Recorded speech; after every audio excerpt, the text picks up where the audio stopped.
कि सरकार जो है जो दोषी उन्हें नहीं पकड़ रही है बल्कि जनता को उकसाने का काम कर रही है। ये सरकार की सबसे बड़ी ना है, ये सरकार को तो उखाड़ के फेंक देना चाहिए। हमारे प्रधानमंत्री मोदी जी पिछले 3 साल से 2022 से ये पूरा प्रकरण चल रहा है, एक शब्द भी उन्होंने आकर अंकिता भंडारी के लिए ना कहीं ट्वीट में बोला, ना मन की बात में बोला, ना कभी देहरादून या उत्तराखंड के किसी सिटी में आके बोला। क्या खामियाजा मोदी जी को भुगतना पड़ेगा जो उत्तराखंड में स्थिति की है ना, जो उत्तराखंड की जनता मोदी जी पे विश्वास कर रही थी। कानून व्यवस्था चौपट हो चुकी है। अगर एक मामला है, इसका मतलब ये है कितने मामले दबे होंगे तब एक मामला उजागर हुआ है।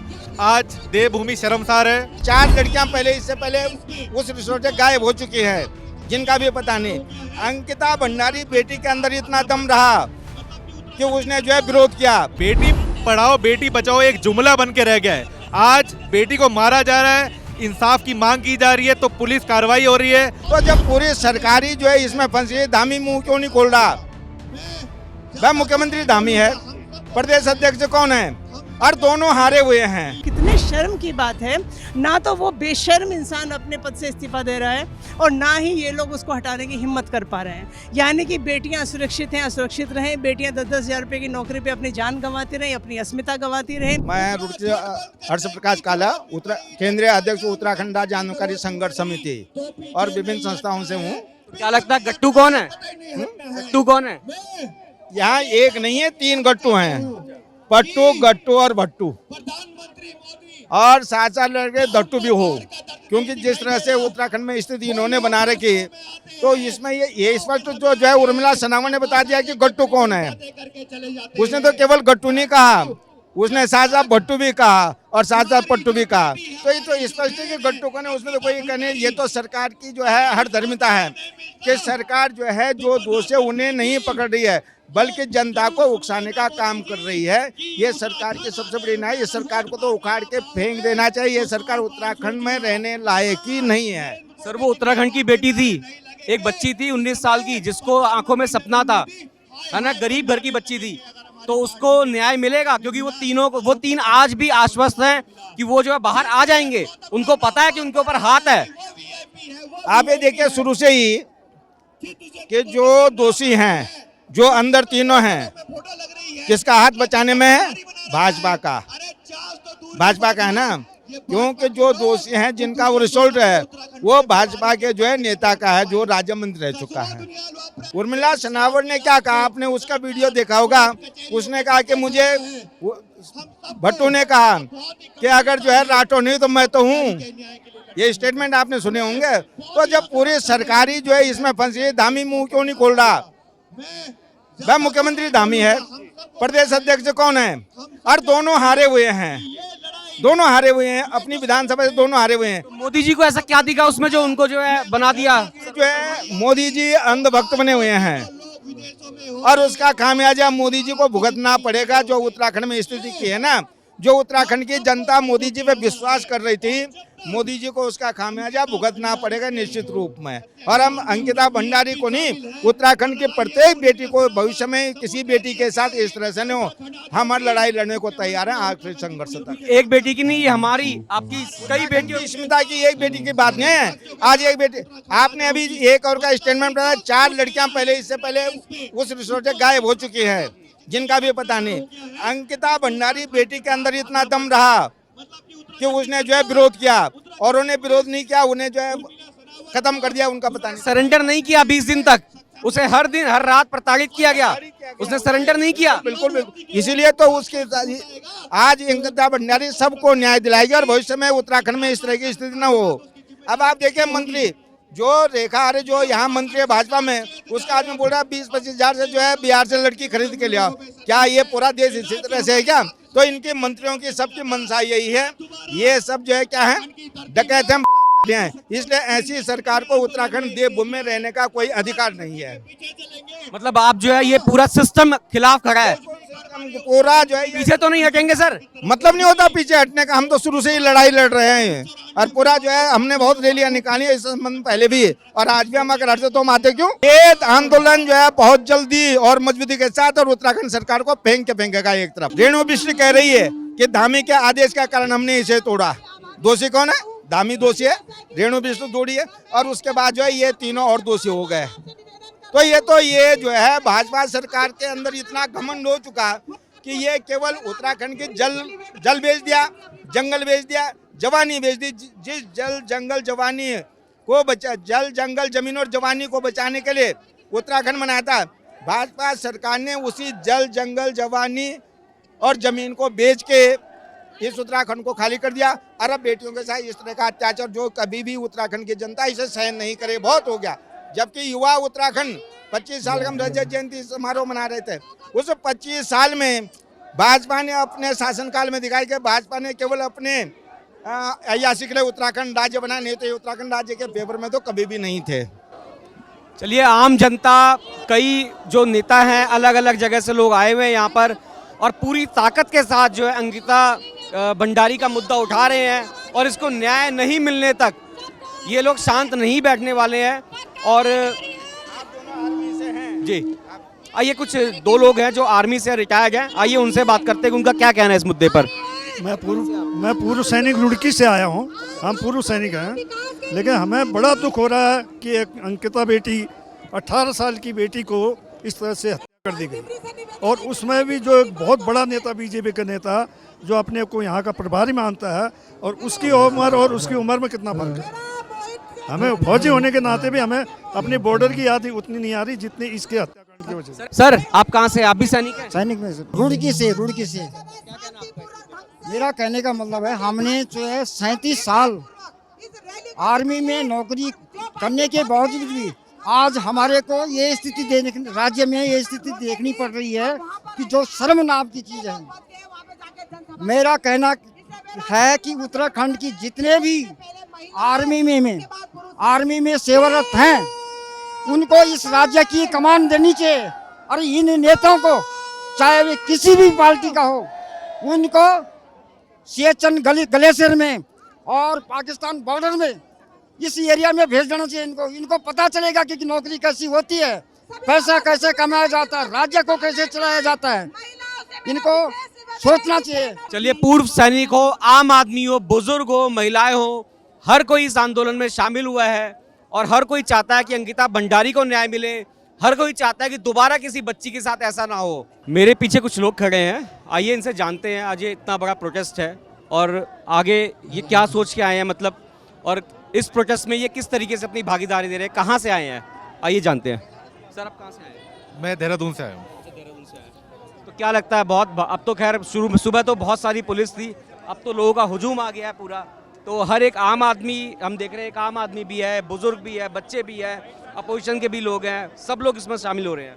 देखिए, बात है देवभूमि की। देवभूमि पूरे हिंदुस्तान में सबसे सुरक्षित जगह मानी जाती थी, परंतु लेकिन जब से अंकिता कांड हुआ है, आज घर की कोई बेटी बहन सुरक्षित नहीं है। सरकारी नौकरियां नहीं है, प्राइवेट सेक्टर में जॉब करना पड़ता है और वहाँ पर शोषण हो रहा है। आज एक बहन की, एक बेटी की, एक महिला की इज्जत का सवाल है। अगर उसे हम न्याय नहीं दिलवा पाए तो इस सरकार होने के नाते हम फेल हो चुके हैं। सर, आपकी बात काट रहा हूँ। एक अंकिता कांड है जो सामने आ गया, लेकिन उससे पहले भी बताया जा रहा है उस रिजॉर्ट में ऐसे कई कांड हुए, उसने एक कांड तो नहीं किया होगा। और ये जो भाजपाई ऐसे नेता सीनियर ले जा रहे थे, एक ही लड़की के साथ तो ऐसा नहीं उसने उन्हें परेशान किया होगा, कई लड़कियों के साथ किया होगा, जो बात सामने भी नहीं आ पा रही है।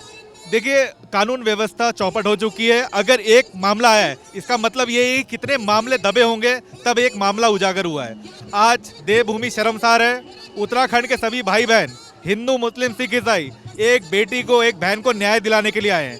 सरकार की तरफ से एक बयान नहीं है। एक महिला जिसने ये बयान दिया है कि वीआईपी कौन है, वो गायब हो चुकी है। कानून व्यवस्था चरमरा चुकी है।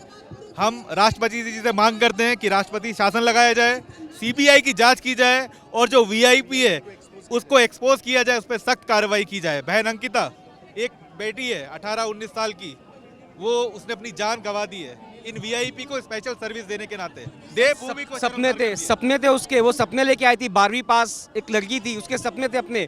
20 दिन उसने उनके जो है, मतलब जो तस्वीरें सहे उसने, जो है आप ये देखो वहाँ पर करके, लेकिन उसे सरेंडर नहीं किया। तो क्या आप सरेंडर करेंगे? कहीं ऐसा तो नहीं कि सिस्टम के आगे आप झुक जाएं? देखिए, हम लोग सब अपने काम काज छोड़ के आए हैं। बेटी पढ़ाओ बेटी बचाओ एक जुमला बन के रह गया है। आज बेटी को मारा जा रहा है, इंसाफ की मांग की जा रही है तो पुलिस कार्रवाई हो रही है। हमारे साथ अलग अलग लोग हैं जो सोशल मीडिया पे लिख भी रहे हैं, उन पे कार्रवाई की जा रही है। हमारे साथ बड़े वरिष्ठ लोग भी हैं, ये भी अपना बयान देंगे। बस मैं एक आम नागरिक के नाते यहाँ पर इंसाफ की लड़ाई करने आया हूँ। मेरे घर में भी बहन बेटी है और मैं चाहता हूँ कि उनकी सुरक्षा सुनिश्चित की जाए। अंकिता को इंसाफ मिले। जी, उनके लिए आए हैं। जी सर क्या कहना चाहेंगे आप? देखिए, जिस तरह से सरकार एक्सपोज हुई है अंकिता भंडारी मामले में, जिनको सुरक्षा देनी चाहिए उनको गिरफ्तार किया जा रहा है, और जिनको गिरफ्तार करना दिया जाए उनको सरकार भी डिफेंड कर रही है, पुलिस भी डिफेंड कर रही है, एसआईटी की रिपोर्टें उसे डिफेंड कर रही है। और सरकार कहीं ना कहीं सीबीआई जांच से जो भाग रही है, इससे साफ जाहिर होता है कि सरकार केवल एक वीआईपी एक ही नहीं है, इसमें कई लोग पूरी की पूरी चेन है। क्योंकि सरकार जानती है अगर इस वीआईपी का नाम उजागर हुआ तो उसके साथ में सबके सब सारी पर्दे खुलेंगे, सारी पर्दे खुलेंगी। क्योंकि जिस तरह से रात को कांड हुआ, ये उस महिला के साथ क्या कौन सा अपराध नहीं हुआ होगा, हर अपराध उस महिला के साथ हुआ है, लेकिन इन्होंने अपने प्रभाव से उनको बचाने का काम किया है। जबकि वो फांसी के फंदे के हकदार थे, लेकिन उनको केवल उम्र कैद में डालकर बाकी लोगों को बचाया जा रहा है। उसकी अगर सरकार में जरा सी भी नैतिकता बची है तो जनता के आक्रोश को देखते हुए तुरंत सीबीआई जांच की सिफारिश करनी चाहिए। अगले दिन रिजॉर्ट तोड़ दिया गया ताकि जो है सबूत ना बचे, तोड़ दिया गया था उसको जो है वहाँ पर बुलडोजर से। नहीं, बुलडोजर से तोड़ा गया, वो भी एक सबकी सोची समझी साजिश थी। कई लोग आज कह रहे हैं कि जी वो गलत हुआ, लेकिन उस समय उन्होंने उस दौरान सरकार में शामिल उन लोगों ने उसकी सराहना करी थी कि बहुत अच्छा हुआ बुलडोजर चलाया गया।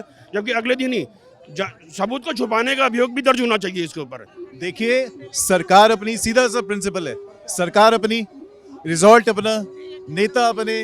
भाई एक आम आदमी है, एक आम लड़की फंस गई वहां पे। अब यहाँ पे आम लड़की नौकरी करेगी ऐसे? उत्तराखंड की बेटी है, नौकरी कर पाएंगी ऐसे?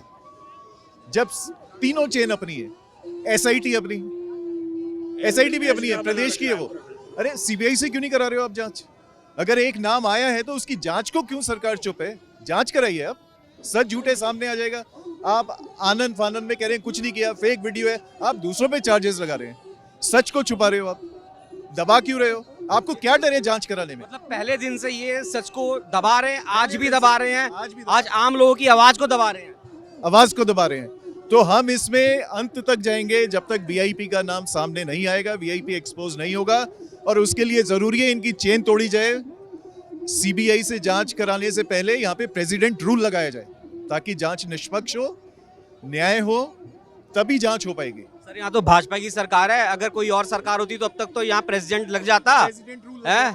यहाँ तो उनको शय है मोदी जी की। नहीं रहे तो ये ऊपर से पूरी चेन। मोदी जी तो अंकिता का ए भी नहीं बोल रहे हैं। मोदी सरकार, धामी सरकार, आर्या जी का रिजॉर्ट है, वो भी बीजेपी नेता है, रिजॉर्ट भी उनका है। जब आया उसको तोड़ दिया, सबूत मिटा दिए। अब क्या पता वीआईपी उस समय मौजूद था वहां पे। रिजॉर्ट तो आरएसएस का अड्डा था, वहाँ ठेके पट्टे का काम चलता था, ठेके करोड़ों के ठेके के लेन देन, वीआईपीओ को वीवीआईपी ट्रीटमेंट।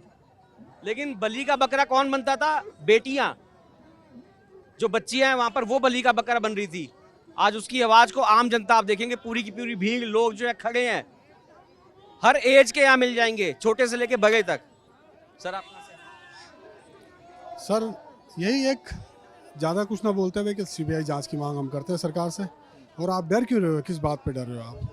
वन मंत्री उनियाल जी का बयान आता है कि भाई आप पे सबूत है, सरकार आपकी है तो भाई सबूत तो आप ही जुटाओगे ना। हम तो केवल मांग कर सकते हैं कि भाई आप सीबीआई जांच कराइए, निष्पक्ष जांच कराइए, जो भी है, जिसका भी अगर नाम उजागर हो रहा है, चाहे कोई भी, कोई ना कोई व्यक्ति तो होगा। अगर कहीं अगर धुआं उठा है तो आग जरूर लगी है। धन्यवाद। सीबीआई जांच की बात हो रही है। मैडम मैं उमा सिसोदिया, आम आदमी पार्टी। जी जी, देहरादून से। तो क्या कहना है मैडम इस पर? देखिए, हम लोग अगर अब पिछले 10-15 सालों की बात करें, खास तौर पे जब से बीजेपी का शासन हुआ है, एक तरफ तो आप देवभूमि की बात करते हैं, एक तरफ आप सनातन धर्म की बात करते हैं, आप बेटी बचाओ बेटी पढ़ाओ की बात करते हैं, हमारे प्रधानमंत्री सेल्फी विद डॉटर की बात करते हैं, और तमाम होर्डिंग्स पे, पोस्टर्स पे, ट्रकों के पीछे, ऑटो के पीछे बेटी पढ़ाओ बेटी बचाओ का नारा उन्होंने बड़े बेहतरीन तरीके से दिया है। मैं उसको अप्रिशिएट करती हूँ। लेकिन क्या सिर्फ नारों तक? एक बच्ची जो सिर्फ 10,000 की नौकरी करने के लिए अपने घर से इतनी दूर जंगल में बने एक रिसोर्ट में चले जाती है। सबसे पहले तो आप ये बताइए कि उत्तराखंड में इस समय हमारे पास नौकरियों की क्या हालत है कि एक बच्ची 10,000 की नौकरी के लिए मजबूर है। एक पढ़ी लिखी बच्ची जिसके 12th में 94-93% मार्क्स उसकी कॉमर्स में आए थे, अंकिता भंडारी के। उसके बाद वहाँ पर उसकी सुरक्षा को लेकर आप ये देखिए कितना बड़ा प्रश्न खड़ा होता है। वो बच्ची अपने फ्रेंड को कह रही है कि मेरे पर दबाव डाला जा रहा है, मैं यहाँ पे असुरक्षित महसूस करती हूँ। ऐसे में बेटी बचाओ और बेटी पढ़ाओ का नारा कहाँ चला जाता है? हमारे प्रधानमंत्री मोदी जी पिछले 3 साल से 2022 से ये पूरा प्रकरण चल रहा है, एक शब्द भी उन्होंने आकर अंकिता भंडारी के लिए ना कहीं ट्वीट में बोला, ना मन की बात में बोला, ना कभी देहरादून या उत्तराखंड के किसी सिटी में आके बोला। तो यानी कि आपके सारे नारे सिर्फ खोखले हैं, सिर्फ आपको जनता को बताने के लिए, देश दुनिया में इश्तिहार देने के लिए। और 1,000 करोड़ रुपए 1,000 करोड़ रुपए लगाकर धामी जी ने अपने आप को धाकड़ धामी की छवि बनाई है। आज वो धाकड़ धामी का जो छवि है वो कहाँ है धाकड़ धामी? आप एक वीआईपी के खिलाफ आप एक उसको पद से नहीं हटा पा रहे हैं। सबसे बड़ी बात तो बाकी सारी चीज़ें तो छोड़ ही दीजिए, मतलब कितने शर्म की बात है। ना तो वो बेशर्म इंसान अपने पद से इस्तीफा दे रहा है और ना ही ये लोग उसको हटाने की हिम्मत कर पा रहे हैं। यानी कि बेटियां सुरक्षित हैं, असुरक्षित रहें, बेटियां 10-10 हज़ार रुपये की नौकरी पे अपनी जान गंवाती रहें, अपनी अस्मिता गंवाती रहें, कोई फ़र्क नहीं पड़ता। ये नारे सब बिल्कुल झूठे हैं और बहुत असुरक्षित महिलाएं इस समय इस प्रदेश में फील कर रही हैं। और पिछले 10 सालों से जो डिग्रेड हुए हैं हमारी सुरक्षा, उसको लेकर मैं बहुत चिंतित हूँ।